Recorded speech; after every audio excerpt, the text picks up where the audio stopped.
Remember Solyndra? In the wake of the financial collapse, Solyndra was one of the companies that benefited from the Obama stimulus program. It's a solar energy firm, and it got a $535 million loan guarantee from the Department of Energy, and then it failed. And Republicans seized on the company to attack Obama for refusing to let the free market do its work. President Obama simply doesn't understand that it's the free enterprise system, it's the private sector, the productive sector, not the government sector, that creates long-term self-sustaining jobs. Okay, you got that? The GOP is the party of free markets, of the private sector. The invisible hand decides, not the government. Ron Johnson even went so far as to suggest that Obama's policies belonged in the Soviet Union or Cuba. Now, this has been a Republican talking point just about as long as I can remember. In fact, just yesterday, Mitch McConnell said the path to success for his party in 2020 will be to run as, quote, the firewall that saves the country from socialism. The thing is, this is complete and utter nonsense. The GOP absolutely intervenes in the free market all the time when it suits its political interests. And nowhere is this more obvious than in its efforts to prop up the coal industry. We're going to put the miners back to work. We're going to put the miners back to work. We're going to get those mines open.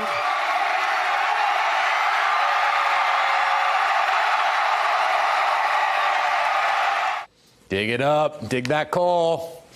The truth is the free market is killing coal. It has largely become more expensive to produce energy from coal than from natural gas or wind or solar. One study found that 42% of global coal power plants now run at a loss. Think about that. It helps explain why coal plants across the country keep closing. But Trump and his fellow Republicans refuse to let the invisible hand in the free market do its work. Last year, Trump ordered Energy Secretary Rick Perry to prepare immediate steps to stop the closing of unprofitable coal and nuclear plants around the country, a move the Washington Post called positively socialist. Republicans are pushing coal bailouts in the states as well. Wyoming recently enacted a law that forces utilities seeking to shut down unprofitable coal plants to try to sell them first and then to buy back the power from the new owner, even if cheaper power is available. Free markets. In Indiana, the Republican-led legislature is actively working to keep utilities from moving away from coal. In Montana, Republican lawmakers have pushed a bill to save a troubled coal plant and pass the costs on to consumers. And in Kentucky, President Trump, Republican Governor Matt Bevin, and noted anti-socialist Mitch McConnell aggressively pressured the Tennessee Valley Authority, that New Deal government entity, not to close a costly and unreliable coal plant. Time and again, the people of Kentucky have loudly spoken in support of coal. I'm proud to join them today in opposing the closing of Paradise Unit 3. Well, the Tennessee Valley Authority voted to close the plant anyway. Its CEO saying it's not about coal, the decision is about economics. And that's the thing.